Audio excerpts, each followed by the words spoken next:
Hi, my name is Kia Rowan, not Roan, and I am an exotic.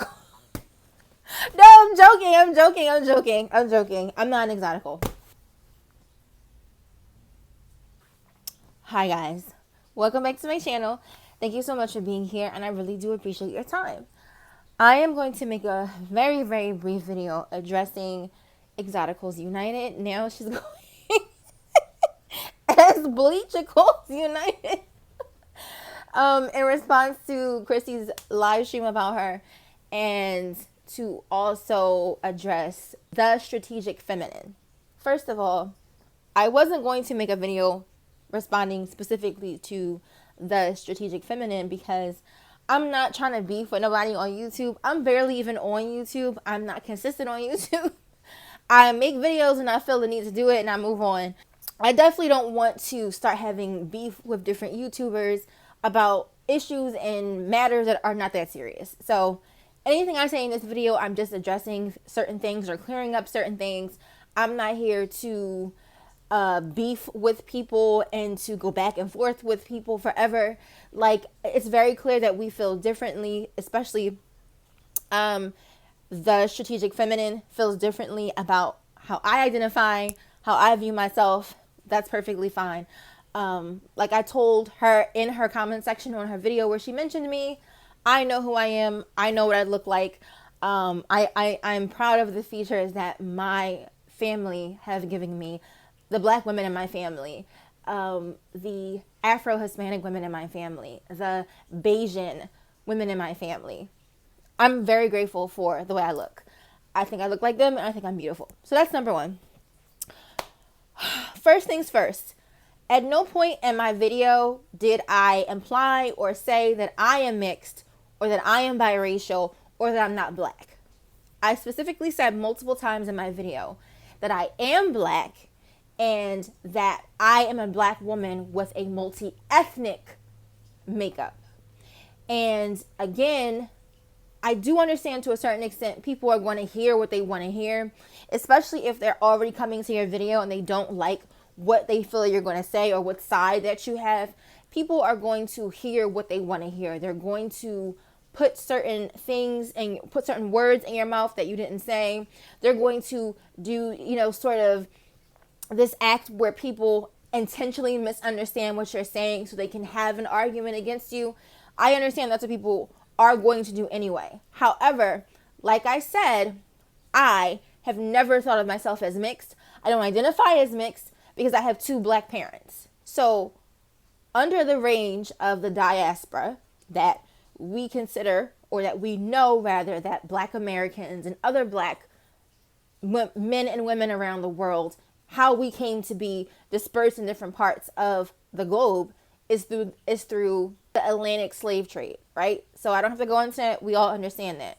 And so what that quite literally means is our ancestors were dropped off on different islands, different parts of the Americas, different parts of the Caribbean, right? When you're speaking to a Black person, they could either be Caribbean, they could be Hispanic, or they could be what we know now as Black American or descendants of African chattel slavery, Black American, right?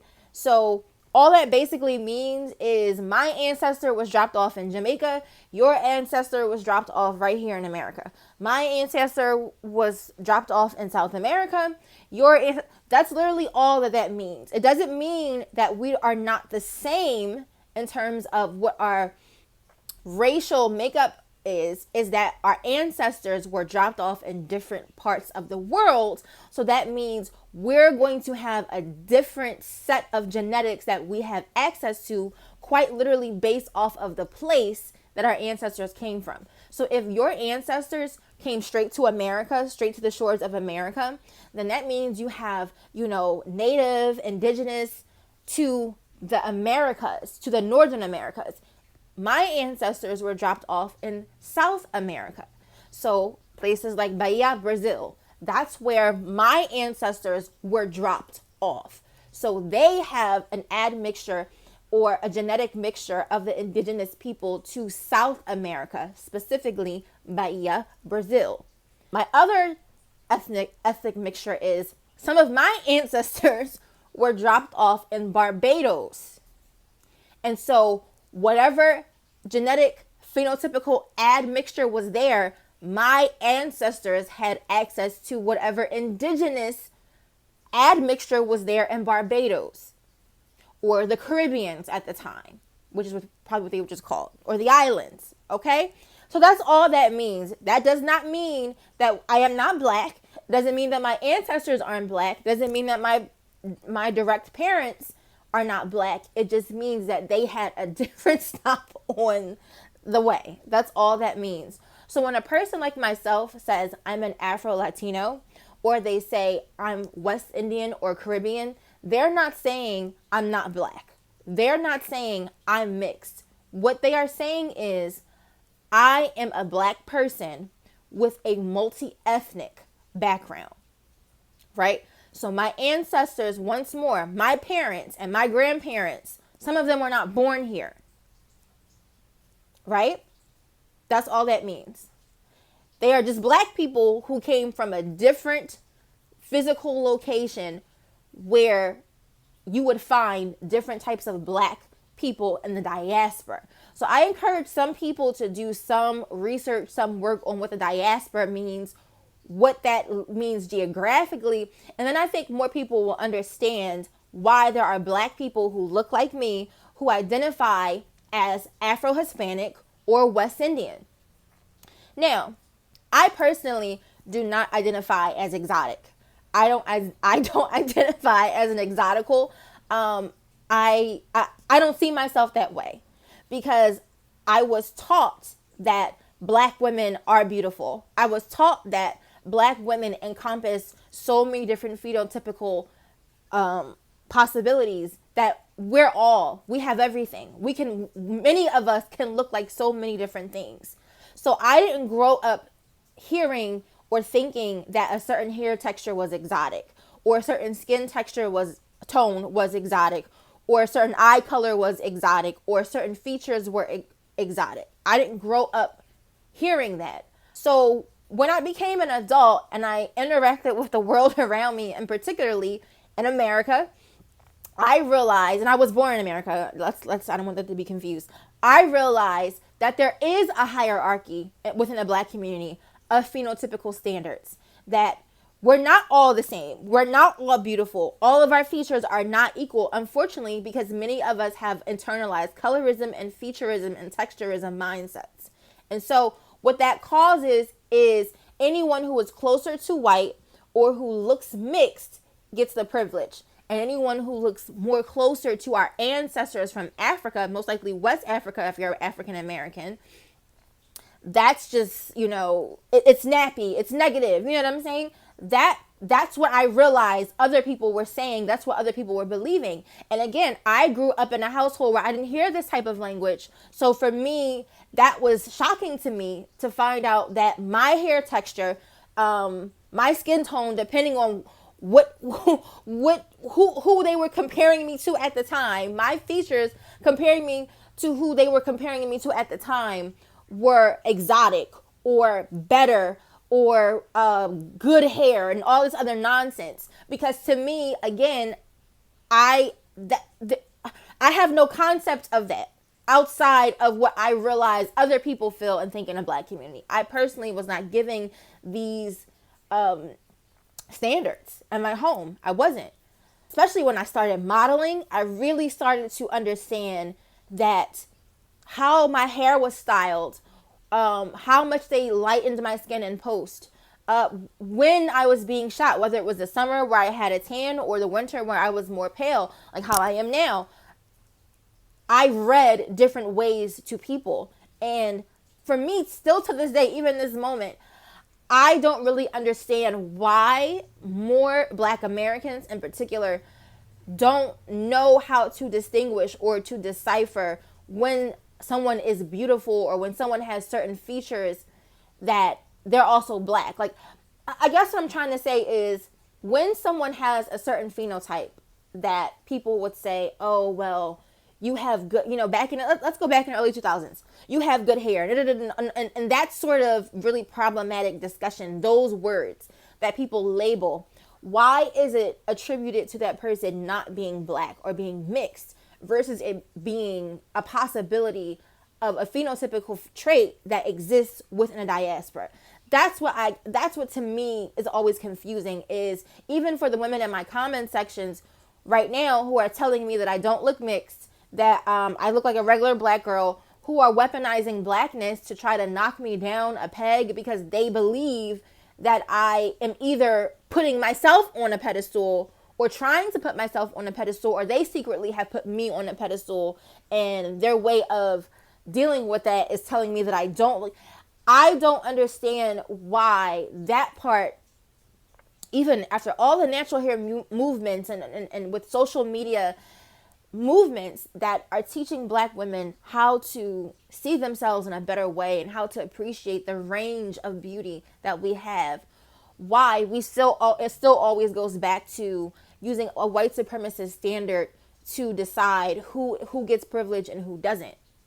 I think, just like I said in my other video, that we should be dismantling the hierarchies. I think that women should be honest about what phenotypical traits they have and then congregate around that versus acting like all black women look one way and then using that as some type of measurement to decide who has privilege and who doesn't. For me, I think that's why this conversation, unfortunately, has turned so ugly, because you have women who, when it's time to call out people who benefit from colorism, texturism, and featureism, they know what that looks like. But when someone like myself is acknowledging that, okay, I do kind of benefit from texturism, kind of benefit from featureism, kind of sort of benefit from colorism, depending on how colorist the person is. My set of phenotypes belong to Afro-Latino and Afro-Hispanic people. My set of phenotypes belong to West Indian Caribbean people. That is upsetting, or it's offensive, because there's a lack of understanding of what that looks like, number one. And there's a lack of understanding that, yes, we look different. Like, for example, there are Asian people, right? And there's the term Asian that's used to represent a generalized understanding of people who fit a certain racial group, right? Asian. But within Asian, there's Cambodian, there's Japanese, there's Chinese, there's Taiwanese, there's Korean. There's so many different types of Asians, and they all look different. Not like drastically different, but their features, their phenotype has small variances to where if you become familiar with it, you can tell the difference, right? So you know what a Cambodian looks like versus a Japanese person. You can, maybe if you're like me and you've had many, you're traveled and you're experienced in culture, you can even tell the difference between a Korean and a Chinese person. And when you talk to Asian people, a lot of times what Asian people will say is, instead of saying I'm just Asian, unless they're talking about themselves collectively when it comes to, Stop Asian Hate and other things that deal with a collective problem, they also distinguish what their ethnic background is. They will say, I am Japanese, I am Korean, I am Taiwanese, I am I am Filipino. They will say what their ethnic classification is. And people have no problem with that. But when a black person says, I'm Afro-Hispanic, or I'm Caribbean, or even I'm Nigerian, I'm Ethiopian, I'm Guyanese.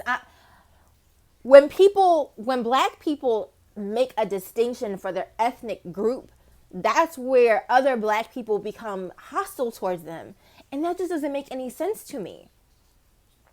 Because the reality is, yes, we look different. Yes, we have different, the same way Asians look different from each other, the same way white people look different from each other. There's white as, again, the collective name, and then there's German, there's Irish, there's Poland. White people even look different from each. So this really ignorant mindset that all black women look the same and all black people look the same, and if you distinguish what phenotype that you have that's different, you're problematic and you're delusional. That is crazy. No, really, honestly, that's crazy. Because the truth is, on the spectrum of blackness, I don't think I represent the blackest blacky person. I don't. And like I said, when a conversation is about being accusatory and it's about addressing issues concerning colorism and discriminations that circle around, the isms, someone like me gets attacked or accused of having privilege or accused of not being black enough to talk about certain issues. But then when I say, yeah, okay, fine, if that's the case, maybe the reason why I look different is because my ethnic background causes me to look different from someone whose ancestors came straight to the Americas. Yeah, that's probably why I look a little different. Okay? I don't know that much about all of the exotical channels. They're all new to me. So anytime they are using me in a video or they're using me as an example or any of them are bringing me up, it's not because we're conspiring to get it's not that deep. For me, at least, it's not that deep. Again, I don't identify as exotic. I think, or in a sense, like othering myself than black, because I think black women can be exotic. I guess that's basically what I'm saying. My whole life, I believe, especially since when I was modeling, the type of black women I saw, oh my God, like, I mean, women from Senegal. I mean, I saw so many beautiful black women that, although there were aspects of modeling that were genuinely crushing to my self-esteem, and I'm still dealing with the body dysmorphia of that experience in my life, it's still, I cannot be dishonest, it opened my eyes to the array of beautiful black women that there are that I didn't even know about growing up in Philadelphia until I got to New York and went to a casting and saw that black women, oh my God, like, and I guess that's why now at 32 years old, I see why there are black women embracing the exotical term, because we can be exotic. We are exotic. We are literally exotic because we were exported from, if your family is in America, if your family is anywhere in the Caribbean, if your family is anywhere in the South American countries, you were an export. You were literally taken from the West African coast and brought here. And that's why they treated us the way they did. That's why there was the inhumane treatment that many of our ancestors received, because they felt so different from us. They couldn't acknowledge our humanity. And that's a part of what, as sick as that is a part of what exotic means. It has a double-edged sword kind of effect, because people can view you as so different from themselves that they put you on a pedestal, or so different from themselves that they dehumanize you. And I think for those women who are still dealing with issues concerning how they feel about themselves and their beauty, you will never solve how you feel about yourself by telling another woman she's not mixed enough for you. And that's finally what I'm going to end on.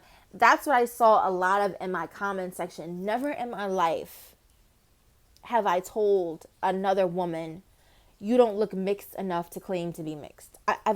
I've never even thought of something so absurd to say, because that in itself would be displaying my ignorance. That most likely whatever standard that I hold is lacking information, is lacking exposure. And that's why I said to some of the women in my comment sections, you don't think I'm Afro-Hispanic because you don't know what Afro-Hispanics look like. Because most of the Hispanics that you have seen look like Jennifer Lopez, or look like Shakira, or let me think of the Ava Mendez. Like, when people think Hispanic, they think of what you probably don't realize are Anglo-Saxon Hispanics, where their ancestors were white people. Anglo-Saxons mixing with Spaniards, mixing with indigenous peoples. Whereas Afro-Hispanics, our ancestors were West African enslaved people being mixed with indigenous people. That's literally the difference. That's the break. And so that's why in many Hispanic cultures, the colorism is way worse than you can imagine, because there are Hispanics who have intentionally only procreated with other white Hispanics to try to get the African ancestry out, to get the African features out, to remove that from their heritage, from their bloodline completely. That was done intentionally. So that's why when you see many of us represented in the media, we don't even you don't even see me. You wouldn't even recognize that you're looking at me. There are literally Afro-Hispanic celebrities that you have seen, and you probably just thought they were mixed. Because, again, there's a lack of knowledge on what Afro-Hispanics look like, and then the range of what Black women in the diaspora look like. That's just the reality. Blackness is not a weapon for you to use. There's so much more out here. And if you use social media, you can travel for free, and you can see more of the world, and you can see more versions of Black women that maybe you didn't know existed. And that could help your self-esteem. Also, I wanted to quickly mention this, because I forgot to mention this in my video when I was recording. The Strategic Feminine said in her video that Paris One threw some shade at me before she left YouTube. I don't know if this is true or not. I really have no way of verifying. She just could have been making it up, just saying it to put some stank on the situation. If she did or if she didn't, neither one is my concern, because I've never said anything nasty about Paris Milan. I've never said anything nasty to Paris Milan. In any of the videos that I've ever done about her or her content, I have been fair if I disagree with her, or I express my agreement when I did agree with her. But you won't find any videos of me in the comment section talking shit about Paris, saying bad things about Paris. I understand that Exoticals United feels a certain type of way about Paris, and so she may have expressed some spicy views, but if it didn't come from Kia Rowan, then it didn't come from me. So I just putting that out there. Don't have no beef with nobody on YouTube. Like I said, it's YouTube. It's not a real place to me. It's not real. So I'm genuinely not worried about nobody like that. Seriously, not that deeply. If you want to go ahead and make videos about me and take my words out of context, enjoy. I represent you, even though my phenotype is different in a way. Because the reality is, when I leave my home, people see me as a Black woman. And I love that. I love that I get to represent Black beauty. When I was modeling, I was representing Black beauty.